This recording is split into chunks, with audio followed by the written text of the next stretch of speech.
ಶ್ರೀ ಗುರುಗಣಪತಿಭ್ಯಾಂ ನಮಃ. ಶ್ರೀ ಶಾರದಾಂಬಾಯೈ ನಮಃ. ಎಲ್ಲ ನನ್ನ ಆತ್ಮೀಯ ವೀಕ್ಷಕ ಬಂಧುಗಳಿಗೆ ನಮಸ್ಕಾರ. ವೀಕ್ಷಕರೇ, ಈ 2025ನೇ ಇಸ್ವಿಯಲ್ಲಿ ಮಾರ್ಚ್ 29ನೇ ತಾರೀಕು ಶನಿ ಮಹಾತ್ಮನ ಪರಿವರ್ತನೆ, ಅಂದರೆ ಕುಂಭರಾಶಿಯಿಂದ ಮೀನರಾಶಿಗೆ ಶನಿ ಪರಿವರ್ತನೆ ಆಗುವಂಥದ್ದಿರುತ್ತೆ. 2.5 ವರ್ಷಗಳಿಗೊಮ್ಮೆ ಒಂದು ರಾಶಿಯನ್ನು ಬದಲಾಯಿಸುವಂತಹ ಶನಿ ಮಹಾತ್ಮ ಸೌರಮಂಡಲದಲ್ಲಿ ಸಂಪೂರ್ಣ ಒಂದು ಪ್ರದಕ್ಷಿಣೆ ಬರೋದಕ್ಕೆ 30 ವರ್ಷಗಳ ಕಾಲಾವಕಾಶ ತೆಗೆದುಕೊಳ್ತಾನೆ. ಈ 30 ವರ್ಷಗಳಲ್ಲಿ 7.5 ಪ್ರಭಾವಗಳು 7.5 ವರ್ಷಗಳ ಕಾಲ ಇರುತ್ತೆ. ಅದೇ ರೀತಿಯಲ್ಲಿ ಅರ್ಧಾಷ್ಟಮ ಶನಿ, ಅಂದರೆ 4ನೇ ಮನೆಯಲ್ಲಿ ಶನಿ ಸಂಚಾರ ಆಗುವಂಥದ್ದು 2.5 ವರ್ಷಗಳ ಕಾಲ ನಡೆಯುವಂಥದ್ದು. ಪಂಚಮ ಶನಿ ಹಾಗೂ ಅಷ್ಟಮ ಶನಿ ಇವೆರಡೂ ಕೂಡ 2.5 ವರ್ಷಗಳ ಕಾಲ ನಡೆಯುವಂಥದ್ದಿರುತ್ತೆ. ಹಾಗಾಗಿ ಶನಿ ಮಂದಗತಿಯಲ್ಲಿ ಸಂಚಾರ ಮಾಡೋದ್ರಿಂದ ತುಂಬ ಲಾಂಗ್ ಟರ್ಮ್ ಒಂದೇ ರಾಶಿಯಲ್ಲಿ, ಅಂದರೆ 2.5 ವರ್ಷಗಳ ಕಾಲ ಕುಳಿತುಕೊಳ್ತಾನೆ. ಶನಿಯ ಪ್ರಭಾವಗಳು ಪ್ರಮುಖವಾಗಿ, ಅಂದರೆ ನವಗ್ರಹಗಳಲ್ಲಿ ಅತ್ಯಂತ ಬಲಿಷ್ಠನಾದಂತಹ ಗ್ರಹ ಅಂತ ಹೇಳಿದರೆ ಶನಿ ಮಹಾತ್ಮ ಅಂತ ಹೇಳ್ತೇವೆ. ಅದೇ ರೀತಿಯಲ್ಲಿ ಶನೈಶ್ಚರ ಅಂತ ಕೂಡ ಹೇಳ್ತೇವೆ. ಈಶ್ವರ ಸಂಭೂತನಾಗಿರುವಂತಹ ಗ್ರಹ ಆಗಿರ್ತಾನೆ. ಶನಿ ಕೊಡುವಂಥದ್ದು ಸ್ಥಿರವಾಗಿರುತ್ತೆ ಅಂತ ಕೂಡ ಹೇಳ್ಬೋದು. ಹಾಗಾಗಿ ವಿಶೇಷವಾಗಿ ಶನಿ ಮಹಾತ್ಮನಿಗೆ ಸಂಬಂಧಪಟ್ಟಂತೆ ಭಯಪಡುವ ಒಂದು ಅವಕಾಶಗಳೇನೂ ಇರೋದಿಲ್ಲ. ಅವನು ವಿಷಮ ಸ್ಥಾನಗಳಲ್ಲಿ ಸಂಚಾರ ಮಾಡುವಾಗ ನಮ್ಮಲ್ಲಿ ಉಂಟಾಗುವ ಕರ್ಮಲೋಪಗಳಿಂದ ಅಥವಾ ಕುಟುಂಬದಲ್ಲಿ ಉಂಟಾಗುವಂತಹ ಸಮಸ್ಯೆಗಳು, ಆರೋಗ್ಯದ ವಿಚಾರಗಳಲ್ಲಿ ಒಂದಷ್ಟು ಬಾಧೆಗಳು, ಇದೆಲ್ಲ ಶನಿ ವಿಷಮ ಸ್ಥಾನಗಳಲ್ಲಿ ಸಂಚಾರ ಮಾಡುವಾಗ ಅವನ ಪ್ರಭಾವಗಳು ಹೆಚ್ಚಾಗಿರುತ್ತೆ. ಇದು ಎಲ್ಲರಿಗೂ ಸಾಮಾನ್ಯವಾಗಿ ತಿಳಿದಿರುವಂತಹ ವಿಚಾರಗಳೇ ಆಗಿರುತ್ತೆ.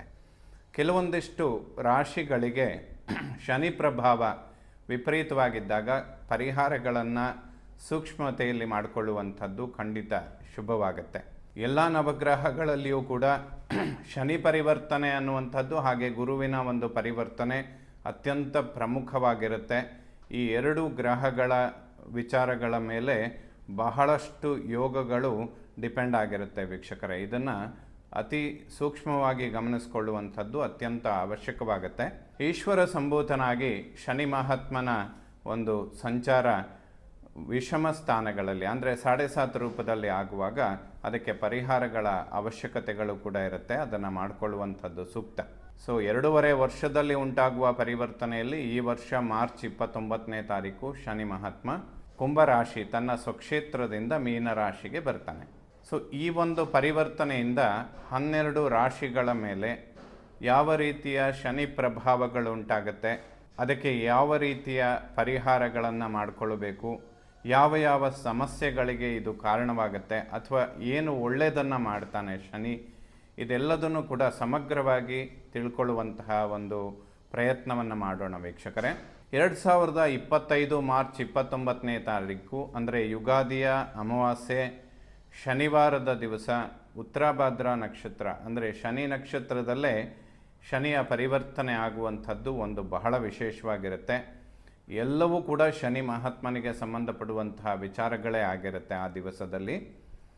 ಈ ಪರಿವರ್ತನೆಯಿಂದ ಮೇಷರಾಶಿಯವರಿಗೆ 2.5 ವರ್ಷಗಳ ಕಾಲ ಶನಿ ಮಹಾತ್ಮ ವ್ಯಯಭಾವದಲ್ಲಿ ಸಂಚಾರ ಮಾಡ್ತಾ ಇರ್ತಾನೆ. 7.5 ಪ್ರಾರಂಭದ 2.5 ವರ್ಷಗಳು ಇದಾಗಿರುತ್ತೆ. ಈ ಸಮಯದಲ್ಲಿ ಏನೆಲ್ಲ ಅನುಕೂಲಗಳು ಉಂಟಾಗುತ್ತೆ ಅಥವಾ ಅನಾನುಕೂಲಗಳು ಉಂಟಾಗುತ್ತೆ, ಅದಕ್ಕೆ ಯಾವ ರೀತಿಯ ಪರಿಹಾರಗಳನ್ನು ಮಾಡಿಕೊಳ್ಬೇಕು, ಯಾವ ಮಂತ್ರಗಳನ್ನು ಜಪ ಮಾಡಿದರೆ ಈ ದೋಷಗಳನ್ನು ಪರಿಹಾರ ಮಾಡಿಕೊಳ್ಳೋದಕ್ಕೆ ಸಾಧ್ಯ, ಇದೆಲ್ಲದನ್ನು ಕೂಡ ವಿವರವಾಗಿ ತಿಳ್ಕೊಳ್ಳುವಂತಹ ಪ್ರಯತ್ನವನ್ನು ಮಾಡೋಣ ವೀಕ್ಷಕರೇ.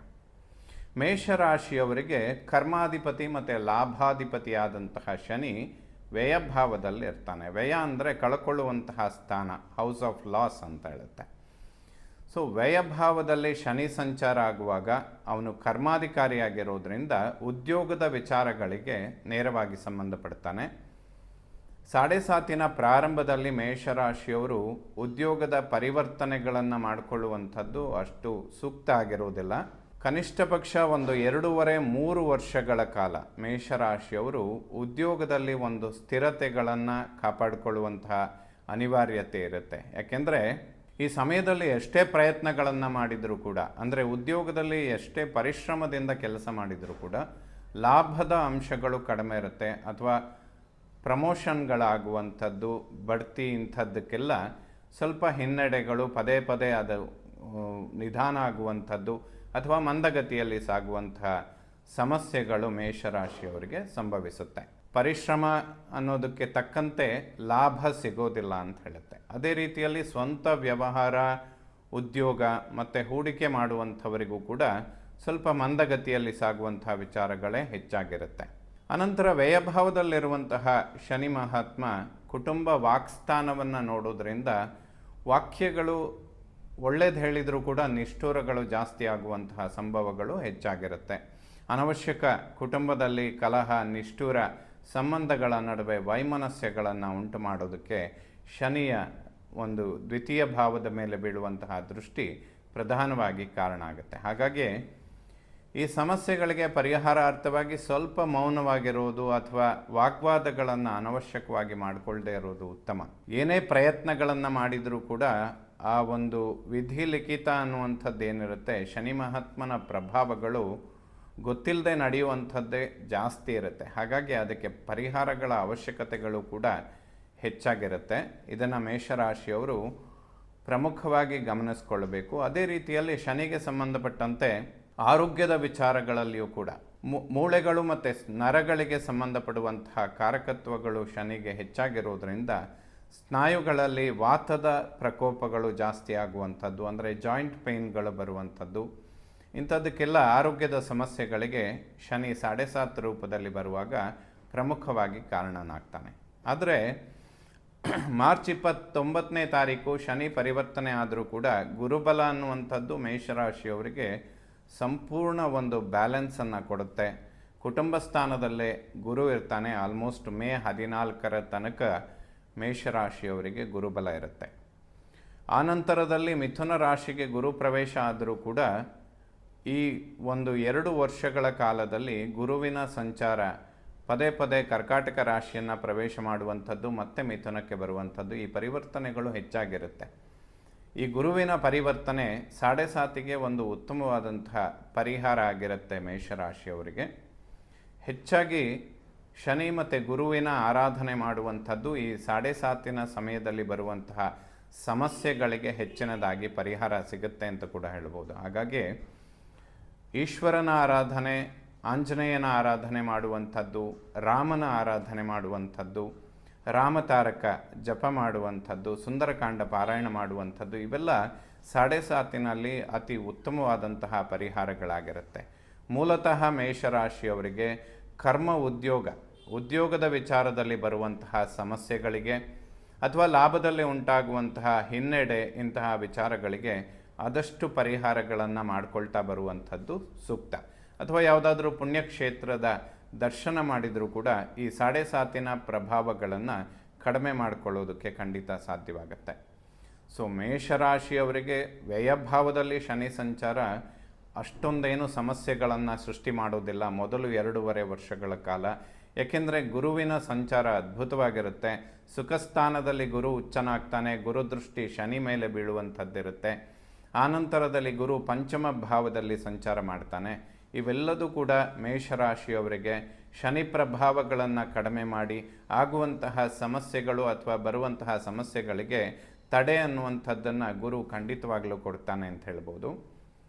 ಆದರೂ ಕೂಡ 7.5 ಪ್ರಭಾವಗಳು ಹೆಚ್ಚಾಗಿ ಸಂಭವಿಸುವಂಥದ್ದು ಕುಟುಂಬ ವಾಕ್ಸ್ಥಾನಕ್ಕೆ ಹಾಗೂ ಧನವ್ಯಯಗಳಾಗುವಂಥದ್ದು ಅನಿರೀಕ್ಷಿತವಾಗಿ ಅಥವಾ ತುಂಬ ಯೋಚನೆ ಮಾಡಿ ಇನ್ವೆಸ್ಟ್ ಮಾಡಿದಂತಹ ವಿಚಾರಗಳಲ್ಲಿಯೂ ಕೂಡ ಸ್ವಲ್ಪ ಹಿನ್ನಡೆ ಆಗೋದಕ್ಕೆ ಅವಕಾಶಗಳಿರುತ್ತೆ.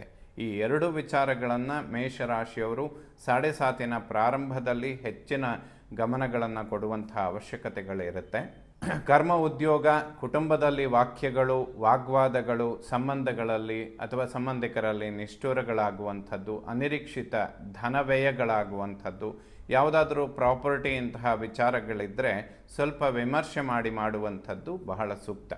ಜನ್ಮರಾಶಿಯಲ್ಲಿ ಅಂದರೆ ನೀವು ಹುಟ್ಟುವ ಸಮಯದಲ್ಲಿ ಗ್ರಹಗತಿಗಳು, ಅದರಲ್ಲೂ ಶನಿ ಮಹಾತ್ಮನ ಒಂದು ಸ್ಥಿತಿಗತಿಗಳು ಉತ್ತಮವಾಗಿದ್ದಲ್ಲಿ 7.5 ಪ್ರಭಾವಗಳು ಅಷ್ಟೇನು ಸಮಸ್ಯೆಗಳನ್ನು ಸೃಷ್ಟಿ ಮಾಡೋದಿಲ್ಲ.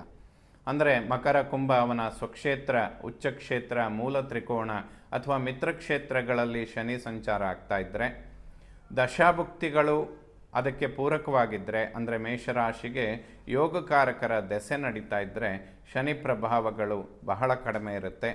ಏನೇ ಇದ್ದರೂ ಈ ಮಾರ್ಚ್ 29, 2025ರಿಂದ ಮೇಷರಾಶಿಯವರಿಗೆ 7.5 ಪ್ರಾರಂಭ ಅನ್ನುವಂಥದ್ದಾಗುತ್ತೆ. ಶನಿ ಸಂಬಂಧವಾಗಿ ಶನೈಶ್ಚರನಿಗೆ ಈಶ್ವರ ಸಂಭೂತನಾಗಿರುವುದರಿಂದ ಈಶ್ವರನ ಆರಾಧನೆ ಮಾಡುವಂಥದ್ದು, ಶನಿ ಮಹಾತ್ಮನಿಗೆ ಎಳ್ಳೆಣ್ಣೆ ಅಭಿಷೇಕ ಮಾಡಿಸುವಂಥದ್ದು, ಧರ್ಮಸ್ಥಳ ಇಂತಹ ಪುಣ್ಯಕ್ಷೇತ್ರಗಳಲ್ಲಿ ಈಶ್ವರನ ದರ್ಶನ 7.5 ಪ್ರಾರಂಭದಿಂದ ಮುಕ್ತಾಯದ ತನಕ 7.5 ವರ್ಷಗಳ ಕಾಲ ವರ್ಷಕ್ಕೊಮ್ಮೆ ಈಶ್ವರನ ದರ್ಶನ ಮಾಡಿದರೆ ಖಂಡಿತ ಸಮಸ್ಯೆಗಳು ಬಹಳಷ್ಟು ಕಡಿಮೆ ಮಾಡಿಕೊಳ್ಳೋದಕ್ಕೆ ಸಾಧ್ಯವಾಗುತ್ತೆ. ಆರೋಗ್ಯದಲ್ಲಿ ಅಭಿವೃದ್ಧಿಗಳನ್ನು ಕಾಣೋದಕ್ಕೆ ಸಾಧ್ಯ. ಸ್ವಲ್ಪ ಕೌಟುಂಬಿಕ ನೆಮ್ಮದಿಗಳನ್ನು ಕೂಡ ಹೆಚ್ಚಿನ ರೀತಿಯಲ್ಲಿ ನಿರೀಕ್ಷೆ ಮಾಡೋದಕ್ಕೆ ಸಾಧ್ಯವಾಗುತ್ತೆ. ಅದೇ ರೀತಿಯಲ್ಲಿ ಶನಿ ಮಹಾತ್ಮನಿಗೆ ಸಂಬಂಧಪಟ್ಟಂತೆ ಜಪತಪಗಳನ್ನು ಮಾಡುವಂಥದ್ದು, ಯಜ್ಞೇಶ್ವರನ ರೂಪದಲ್ಲಿ ಹೋಮ ಹವನಾದಿಗಳನ್ನು ಮಾಡುವಂಥದ್ದು ಮೇಷರಾಶಿಯವರಿಗೆ ಸ್ವಲ್ಪ ಅವಶ್ಯಕವಾಗುತ್ತೆ. ಅದೇ ರೀತಿಯಲ್ಲಿ ಪುಣ್ಯಕ್ಷೇತ್ರಗಳ ದರ್ಶನ ಮಾಡಿದರೂ ಕೂಡ ಈ ದೋಷಗಳನ್ನು ಪರಿಹಾರ ಮಾಡಿಕೊಳ್ಳೋದಕ್ಕೆ ಸಾಧ್ಯವಾಗುತ್ತೆ. ತಿರುನೆಲ್ಲಾರಲ್ಲಿ ಶನೈಶ್ಚರ ದೇವರ ದರ್ಶನ ಮಾಡುವಂಥದ್ದು ಮೇಷರಾಶಿಯವರಿಗೆ ಶುಭ ಫಲಗಳನ್ನು ಕೊಡುತ್ತೆ. ಅದೇ ರೀತಿಯಲ್ಲಿ ಶ್ಲೋಕಗಳನ್ನು ಕೂಡ ಪಠನೆ ಮಾಡಿದರೆ ಶಂ ಶನೈಶ್ಚರಾಯ ನಮಃ ಅಥವಾ ನೀಲಾಂಜನ ಸಮಾಭಾಸಂ ರವಿಪುತ್ರ ಯಮಾಗ್ರಜಂ ಛಾಯಾ ಮಾರ್ತಾಂಡ ಸಂಭೂತಂ ತಂ ನಮಾಮಿ ಶನೈಶ್ಚರಂ. ಇನ್ನೂ ವಿಶೇಷವಾಗಿ ಕೆಲವು ಶ್ಲೋಕಗಳನ್ನು ನಿಮಗೆ ಈ ವಿಡಿಯೋದಲ್ಲಿ ಕೊಟ್ಟಿರ್ತೇನೆ. ಅದನ್ನು ಪಠನೆ ಮಾಡುವಂತಹ ಪ್ರಯತ್ನಗಳನ್ನು ಮಾಡಿ. ಶನಿವಾರದ ದಿವಸ ಆಂಜನೇಯನ ದರ್ಶನ ಮಾಡುವಂಥದ್ದು, ವಿಳ್ಳೆದೆಲೆ ಅಲಂಕಾರ ಅಥವಾ ಎಳ್ಳೆಣ್ಣೆಯಲ್ಲಿ ಅಭಿಷೇಕ ಮಾಡುವಂಥದ್ದು, ಸುಂದರಕಾಂಡ ಪಾರಾಯಣ, ಇವೆಲ್ಲ ಅದ್ಭುತವಾದಂತಹ ಪರಿಹಾರಗಳು. ಮೇಷರಾಶಿಯವರು ವರ್ಷಕ್ಕೊಮ್ಮೆ ಈ ಪರಿಹಾರಗಳನ್ನು ಮಾಡ್ಕೊಳ್ತಾ ಬಂದರೆ 7.5 ಪ್ರಭಾವಗಳನ್ನು ಬಹಳಷ್ಟು ಕಡಿಮೆ ಮಾಡಿಕೊಳ್ಳೋದಕ್ಕೆ ಸಾಧ್ಯ. ಏಕೆಂದರೆ ರಾಶ್ಯಾಧಿಕಾರಿಯಾದಂತಹ ಕುಜನಿಗೆ ಶನಿಯ ಜೊತೆ ಶತ್ರುತ್ವ ಇರೋದರಿಂದ ಯಾವ ರಾಶಿಗಳಿಗೆ ಶನಿಯ ಜೊತೆ ಶತ್ರುತ್ವ ಇರುತ್ತೋ ಆ ರಾಶಿಗಳಿಗೆ 7.5 ಪ್ರಭಾವಗಳು ಸ್ವಲ್ಪ ಹೆಚ್ಚಿನ ಪ್ರಮಾಣದಲ್ಲೇ ಸಂಭವಿಸುವಂಥದ್ದಿರುತ್ತೆ. ಸೊ ಮೊದಲ 2.5 ವರ್ಷಗಳ ಕಾಲ ಗುರುವಿನ ಒಂದು ಅನುಗ್ರಹ ಮೇಷರಾಶಿಯವರಿಗೆ ಅತಿಶಯವಾಗಿರೋದರಿಂದ ಪ್ರಾರಂಭದಲ್ಲಿ ಅಷ್ಟೇನು 7.5 ತೊಂದರೆಗಳು ಕಾಣಿಸ್ಕೊಳ್ಳೋದಿಲ್ಲ. ಆದರೆ ಆ ಸಮಯದಲ್ಲಿ ಹೆಚ್ಚಿನ ಒಂದು ಪರಾಕ್ರಮಗಳನ್ನು ಗುರು ಕೊಡ್ತಾನೆ. ರಾಹು ಕೂಡ ಏಕಾದಶದಲ್ಲಿದ್ದು ಅವನ ಮೇಲೆ ಗುರುದೃಷ್ಟಿ ಬೀಳೋದರಿಂದ ಕೋದಂಡ ರಾಮಯೋಗ ಅಥವಾ ಕೋದಂಡ ರಾಹು ಯೋಗ ಅನ್ನುವಂಥದ್ದು ಮೇಷರಾಶಿಯವರಿಗೆ ಸಂಭವಿಸುತ್ತೆ. ಇದರ ಪರಿಣಾಮ ಹೆಚ್ಚಿನ ಅವಕಾಶಗಳನ್ನು ಕೊಡ್ತಾ ಬರ್ತಾರೆ. ಅನಿರೀಕ್ಷಿತವಾಗಿ ಅವಕಾಶಗಳು ಕೂಡ ಮೇಷರಾಶಿಯವರಿಗೆ ಹೆಚ್ಚಾಗಿ ಬರುತ್ತೆ. ಆದರೆ 7.5 ಸಮಯದಲ್ಲಿ ಯಾವುದೇ ಹೂಡಿಕೆ ಮಾಡುವಂತಹ ವಿಚಾರಗಳಿದ್ದರೆ ಸ್ವಲ್ಪ ಮೂಲ ಜಾತಕವನ್ನು ವಿಮರ್ಶೆ ಮಾಡಿಕೊಳ್ಳುವಂಥದ್ದು ಖಂಡಿತ ಸೂಕ್ತ. ಅದೇ ರೀತಿಯಲ್ಲಿ ವಿವಾಹ ಇಂತಹ ಶುಭ ಕಾರ್ಯಗಳಿಗೂ ಕೂಡ ಈ ಸಮಯದಲ್ಲಿ ಜನ್ಮರಾಶಿಗೆ ಶನಿ ಬರೋದಕ್ಕೆ ಇನ್ನೂ 2.5 ವರ್ಷಗಳ ಕಾಲ ತೆಗೆದುಕೊಳ್ತಾನೆ. ಶನಿ ಜನ್ಮದಲ್ಲಿ ನೀಚನಾಗಿ ಸಪ್ತಮ ಮಾಂಗಲ್ಯ ಸ್ಥಾನವನ್ನು ವೀಕ್ಷಣೆ ಮಾಡ್ತಾನೆ ಮುಂದೆ ಬರುವಂತಹ 2.5 ವರ್ಷಗಳ ನಂತರ. ಆ ಸಮಯದಲ್ಲಿ ವಿವಾಹ ಇಂತಹ ಶುಭ ಕಾರ್ಯಗಳು ಪದೇ ವಿಳಂಬ ಆಗೋದಕ್ಕೆ ಮೇಷರಾಶಿಯವರಿಗೆ ತುಂಬ ಕಾರಣಗಳಿರುತ್ತೆ. ಹಾಗಾಗಿ ಈ 2.5 ವರ್ಷದಲ್ಲಿ ಗುರುಬಲ ಚೆನ್ನಾಗಿದ್ದಾಗ ಶುಭ ಕಾರ್ಯಗಳನ್ನು ಮಾಡುವಂಥದ್ದು, ಮಂಗಳ ಕಾರ್ಯಗಳನ್ನು ಮುಂದುವರಿಸುವಂಥದ್ದು ಮೇಷರಾಶಿಯವರಿಗೆ ಖಂಡಿತ ಸೂಕ್ತ ಆಗುತ್ತೆ.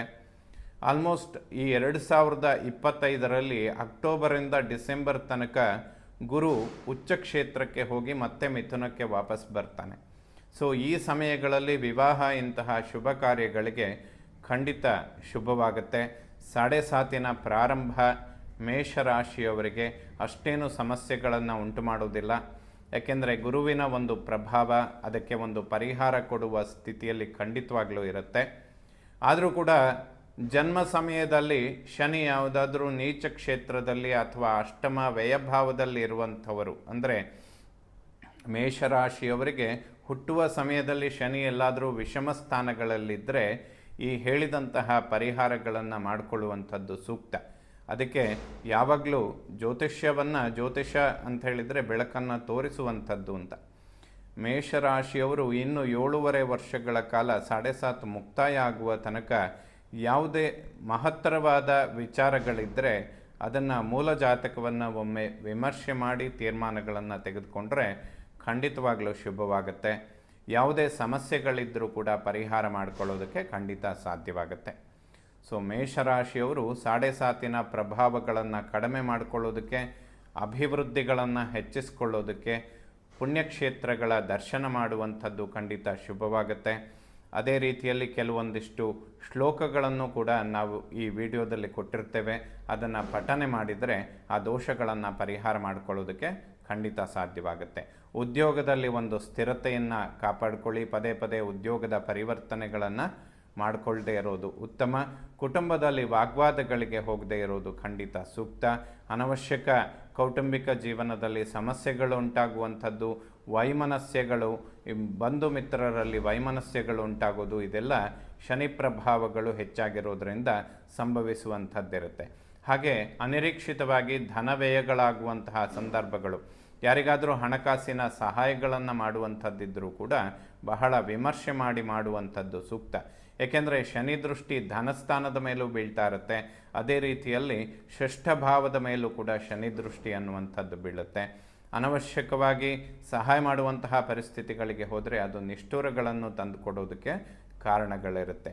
ಪಿತೃವಿನ ಜೊತೆ ಪಿತೃ ಭಾಗ್ಯಸ್ಥಾನದ ಮೇಲೆ ಶನಿ ದೃಷ್ಟಿ ಬೀಳೋದ್ರಿಂದ ಪಿತೃಗಳ ಜೊತೆ ವಾಗ್ವಾದಗಳು ಅಥವಾ ಸಂಬಂಧಗಳನ್ನು ನಿಷ್ಠುರ ಮಾಡಿಕೊಳ್ಳದೆ ಇದ್ದರೆ ಖಂಡಿತ ಶುಭ. ಇದೆಲ್ಲದಕ್ಕೂ ಕೂಡ ಪರಿಹಾರಾರ್ಥವಾಗಿ ಕೆಲವು ಶ್ಲೋಕಗಳನ್ನು ಕೊಟ್ಟಿರ್ತೇವೆ. ಅದನ್ನು ಪಠನೆ ಮಾಡುವಂಥದ್ದು ಮೇಷರಾಶಿಯವರಿಗೆ 7.5 ಪ್ರಾರಂಭದಲ್ಲಿಯೂ ಕೂಡ ಶುಭ ಫಲಗಳನ್ನು ಕಾಣೋದಕ್ಕೆ ಖಂಡಿತವಾಗಲೂ ಸಾಧ್ಯವಾಗುತ್ತೆ.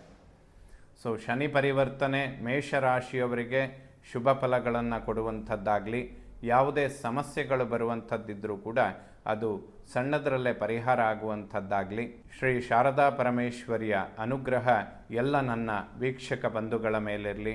ಶುಭವಾಗಲಿ ವೀಕ್ಷಕರೇ.